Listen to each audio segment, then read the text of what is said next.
నమస్తే, నేను Ashok. Welcome to Prajajeetham. Jaganmohan Reddy ఎన్నికలకు సంబంధించి ఓటమి తర్వాత పార్టీకి సంబంధించినటువంటి పునర్నిర్మాణం పైన పూర్తిగా దృష్టి సారిస్తూ వచ్చారు.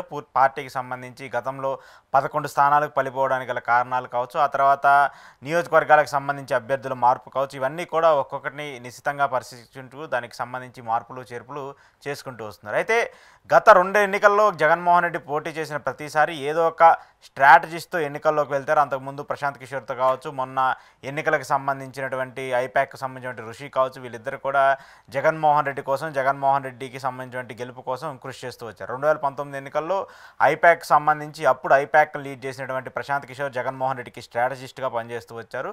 ఆ ఎన్నికల్లో 171 స్థానాలతో విజయం సాధించినటువంటి వైసీపీ పార్టీ 5 ఏళ్ల పాటు కొనసాగుతూ వచ్చింది. ఆ తర్వాత ప్రశాంత్ కిషోర్ టీం నుంచి అవుట్ అయిపోవటం, అప్పుడు ఐపాక్ టీంలో కీలకంగా ఉన్నటువంటి ఋషి మళ్ళీ జగన్మోహన్ రెడ్డి కోసం 2024 ఎన్నికల్లో పనిచేయడం కూడా మనం చూస్తూ వచ్చాం. అయితే ఇదే నేపథ్యంలో ఐపాక్ టీం మీద పెద్ద ఎత్తున విమర్శలు వస్తూ వచ్చాయి. అలాగే కార్యకర్తలు కావచ్చు, లీడర్లు కావచ్చు, జగన్మోహన్ రెడ్డి మధ్య ఆయన టికెట్లు ఇవ్వాల్సింది పోయి ఐపాకే టికెట్లు కన్ఫర్మ్ చేస్తూ వచ్చింది అనేటువంటి మాటలను కూడా మనం చాలా పెద్ద ఎత్తున వింటూ వచ్చాము. ప్రధానంగా పెద్ద పెద్ద సీనియర్ లీడర్లు కావచ్చు, అలాగే నియోజకవర్గాలకు సంబంధించిన వ్యక్తులు కూడా ఐపాక్ని డైరెక్ట్గానే విమర్శిస్తూ వచ్చారు. వాళ్ళు తప్పుడు రిపోర్ట్లు ఇచ్చారు, మాకు టికెట్లు ఇవ్వకుండా మా నియోజకవర్గాలని మార్చడానికి వాళ్ళే కొంత వేరే వాళ్ళ దగ్గర నుంచి డబ్బులు తీసుకునో, లేదంటే వేరే వాళ్ళు చెప్పినటువంటి మాటలకు ప్రలోభపడో ఇలాంటి ప్రయత్నాలు చేశారంటూ కూడా పెద్ద ఎత్తున ఐపాక్ మీద విమర్శలు చేస్తూ వచ్చారు. ఇదే నేపథ్యంలో ఆ తర్వాత ఐపాక్ని కూడా స్వస్తి చెప్తూ జగన్మోహన్ రెడ్డి ఐపాక్ని ఆంధ్ర నుంచి పంపేశారు. మొన్న 10 ఏళ్ల పాటు, దాదాపు మొన్న ఎన్నికలకు సంబంధించి కావచ్చు, అంతకుముందు 2019 ఎన్నికలు కావచ్చు, ఐపాక్ టీము జగన్మోహన్ రెడ్డికి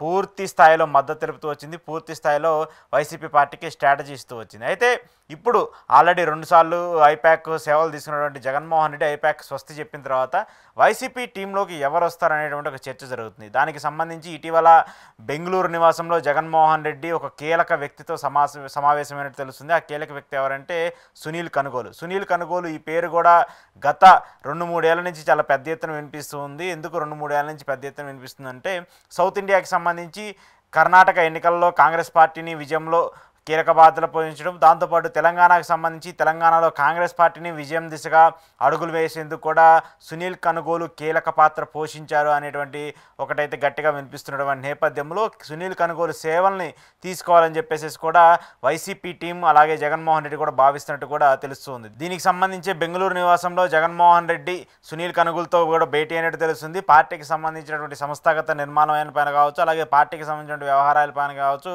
ఆయన కీలకంగా కూడా దృష్టి సారిస్తున్నట్టు తెలుస్తుంది. సో ఈ అంశాలన్నీ చూసుకున్నప్పుడు జగన్మోహన్ రెడ్డి స్ట్రాటజిస్టులు లేకుండా, స్ట్రాటజీలు లేకుండా పార్టీని నడిపే పరిస్థితి లేదు అనేటువంటి ఒక చర్చ కూడా జరుగుతుంది. వాస్తవానికి ఏ రాజకీయ పార్టీకైనా స్ట్రాటజిస్టులు అవసరం ఉంటుంది. కానీ వైసీపీ పార్టీ, జగన్మోహన్ రెడ్డి ప్రధానంగా వాళ్ళ మీదే డిపెండ్ అవుతున్నారు అనేటువంటి ఒక చర్చ కూడా ఎక్కువగా జరుగుతుంది. టీడీపీకి సంబంధించి చూసుకున్నా, జనసేనకి సంబంధించి చూసుకున్నా, మిగతా పార్టీలకు సంబంధించి చూసుకున్నా కూడా గతంలో పార్టీలు, రాజకీయ నాయకులు అలాగే కార్యకర్తలు వీళ్ళే పార్టీలకి స్ట్రాటజిస్టులుగా పనిచేస్తూ వచ్చారు. ప్రధానంగా నియోజకవర్గాలకు సంబంధించి ఒక ఎమ్మెల్యే ఉంటే ఆ ఎమ్మెల్యేనే ఆ నియోజకవర్గానికి స్ట్రాటజిస్టు, ఆ ఎమ్మెల్యేనే అభ్యర్థి, ఆ ఎమ్మెల్యేనే ఎలా గెలవాలని చెప్పేసి వ్యూహాలు వేసుకుంటూ ఉంటారు. కానీ గత 10 ఏళ్ల నుంచి, 15 ఏళ్ల నుంచి దేశంలో రాజకీయాలు మారుతూ వచ్చాయి. దేశ రాజకీయాలు కావచ్చు, దేశ రాజకీయ పార్టీలన్నీ కూడా స్ట్రాటజిస్టుల మీద డిపెండ్ అవుతూ వచ్చాయి. ఎన్నికలకు సంబంధించి మొదటిసారి మోదీ అధికారంలోకి వచ్చేందుకు ప్రశాంత్ కిషోర్ ఎంతగా కృషి చేసి మోదీని ప్రధానమంత్రిగా చేశారని చెప్పేసి స్ట్రాటజిస్ట్గా ఆయన ఎంతగా ఎస్టాబ్లిష్ అవుతూ వచ్చారో,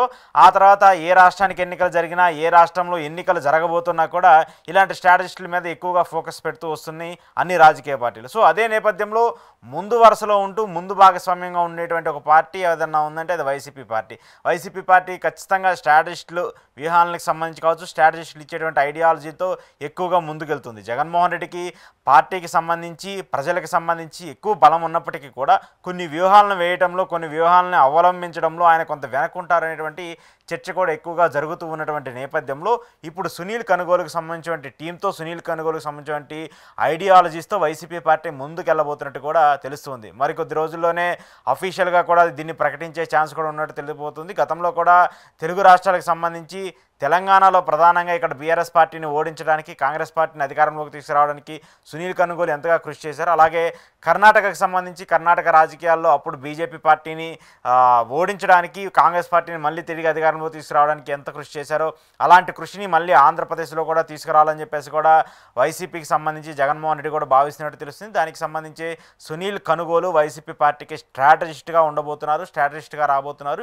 మరి సునీల్ కనుగోలు స్ట్రాటజీలు, సునీల్ కనుగోలు వ్యూహాలు కూటమిని ఎలా దెబ్బతీస్తాయి, కూటమిని ఎలా ఇరుకున పెడతాయి, కూటమి ఓటమికి ఎలా కారణాలు అవుతాయి అనేది కూడా చూడాల్సి ఉంది. ఏది ఏమైనప్పటికీ వైసీపీ పార్టీకి సంబంధించి, జగన్మోహన్ రెడ్డికి సంబంధించి ఆయన ఈసారి ఎలాగైనా ఎన్నికల్లో గెలవాలి, ఎలాగైనా ఎన్నికల్లో గెలిచి మళ్ళీ సీఎం అవ్వాలనేటువంటి ఒక సంకల్పంతో ఎలా అయితే ముందుకెళ్తూ ఉన్నారో దానికి సంబంధించి ఒక్కొక్క వ్యూహకర్త, ఒక్కొక్క కార్యకర్త, ఒక్కొక్క పార్టీకి సంబంధించిన నేత ఆయనకి సహాయంగా నిలబడాలని చెప్పేసి అందరూ కోరుకుంటున్నటువంటి నేపథ్యంలో మరి సునీల్ కనుగోలు ఎంతవరకు ఆయన ఇంపాక్ట్ని తెలంగాణలో, కర్ణాటకలో చూపించినట్టు ఆంధ్రప్రదేశ్లో చూపిస్తారా, లేదంటే ఇక్కడ రాజకీయాలకి అక్కడ రాజకీయాలకి కొంత డిఫరెన్స్ ఉంటుంది కాబట్టి ఆంధ్ర రాజకీయాలని పసిగట్టడంలో, ఒడిసి పెట్టడంలో సునీల్ కనుగోలు సక్సెస్ అవుతారనేది కూడా చూడాల్సి ఉంది.